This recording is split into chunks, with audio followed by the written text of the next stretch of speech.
With their quarry found and proof in hand, the party resumes their search of the hidden speakeasy, finding a door leading to some sort of office. However, the door is firmly jammed, and it takes the combined effort of Jax, Ephriel, and Luck to break it open. Within is a locked chest and some random scattered papers upon a desk. The papers are written in a language no one in the party can read, but Luck, not caring for such things, spends his time trying to unlock the chest.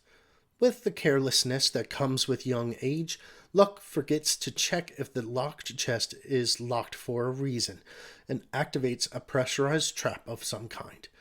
However, with carelessness also comes maneuverability, and our young Luck expertly avoids a series of flashing blades that shoot past and set themselves within the wall across the chest. Found within was a small cachet of extra fancy bottles of wine and what appears to be a personal sketchbook filled page to page of drawings of a particularly beautiful dwarven woman. With their curiosity sated, the party makes their way back up to the warehouse district. Whilst Ephriel and Kira wait at the exit gates, Jax and Luck go to meet back up with Tormund at the guard station. Tormund collects the keys and has the two of them searched for any stolen goods, though none had been taken from the two of them. Tormund goes on to inform them both that he is well aware of who Luck is and that he's been wanted by the mayor for some time for his thieving ways. But Tormund shares how he's had a soft spot for those who need to steal to survive, and lets Luck know that he and his crew of guards within the warehouse won't be causing any fuss about it, or with what Luck had taken. He also describes how he's heard word that the mayor had hired the Ministry of the Black Cloth, a band of fanatic mercenaries that show no mercy and are vicious with their sentencing. Rewarding Luck with a rapier for self-defense, Tormund lets out a high-pitched whistle between his thumb and forefinger, alerting the guards that the party is free to go. However, the slum streets aren't as safe as they seem, as the party runs into two more of the pale-skinned creatures. However, they seem to be circling a guard. Two other guards can be seen bleeding on the street among a destroyed creature as well. Jumping in to assist the guard, the creatures are just as formidable as the one you faced under the warehouse. However, something odd happens. One of the creature rears up on its hind legs and slowly whips its elongated tongue to and fro in the face of the defending guard.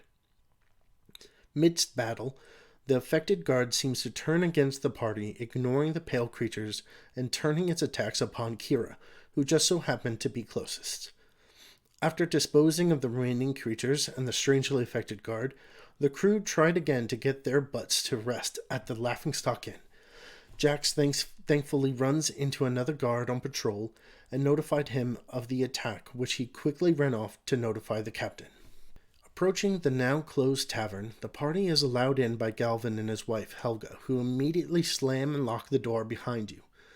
They are frightened and ask what all the noise was, and worrying for your safety as your clothes and armor are positively caked with blood and gore. Offering you all baths and fresh clothes and free night's stay, Helga motherly attends to your items as Galvin fetches fresh clothes and prepares the bath. Ephriel seemingly hesitates at the kind gesture and opts to clean and care for his own equipment. Helga, not realizing the secretive nature of Ephriel's choice of clothing and nature, unknowingly spills the beans that Ephriel is in fact a drow and not simply an elf. She remarks how drow are perfectly welcome here and that he shouldn't worry about any recourse from her or her husband. Still, she respects Ephriel's wishes to care for his own and apologizes for the mistake. None of the rest of the party seem to pay this realization no mind, casually accepting Ephriel's true race like it ain't no thing. Taking her cue from Ephriel, Kira chooses to care for her own belongings as well. Jax and Luck have no issues having the lovely couple tend to their wares and spend the next hour soaking in a hot bath. Sleep comes quickly for the exhausted group. As the morning breaks, the crew is set and ready to deliver the unfortunate news to Alderaan. However, before their departure, Galvin hands Jax a note with a name and an address. He says the man listed on the note should be able to help the party survive a bit better. Once again making their way to a wizard's fancy, they inform of Tulio's passing and return the key that he carried. Distraught, yet accepting, Alderon stays true to his word and rewards the party with a neatly stack of healing potions and alchemist fires, and infers the various discounts that are hereby in effect for the party. On a whim, Jax asks Alderon if he can give any sort of information about this mysterious note that they had found the night prior. Unfortunately, Alderon can't defer much info from the writing, but he does recognize that the wax seal is the same wax that is used at the mayor's mansion. This letter must have come from there. Choosing to head straight to the mayor's manor from there with the newfound information, again you were turned away as the manor was closed for preparations.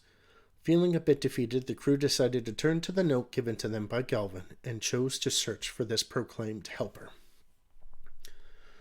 With Luck's expert guidance of the slum streets, the crew found themselves in front of a hole-in-the-wall type dive bar named the Yoke and Ladle.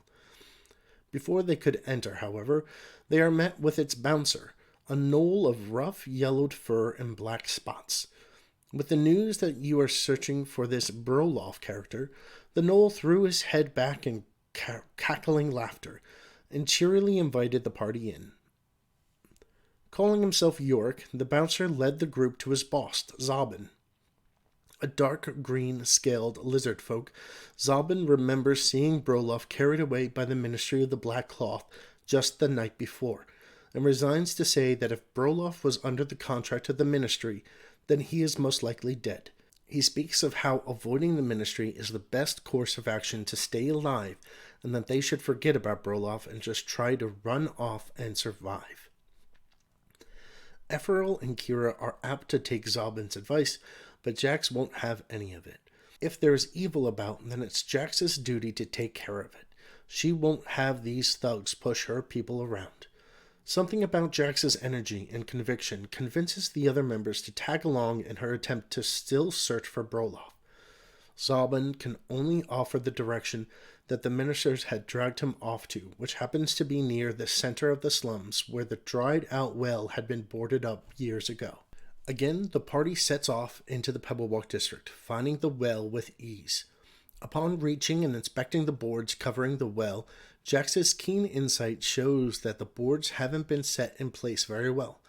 Some of the boards had been rearranged, the nails not set back in their proper place.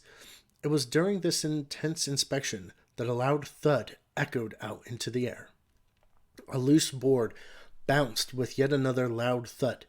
Dust puffed off the old well stones as yet another pounding thud rang out. Not a second more, a large mace broke through the final board covering the well.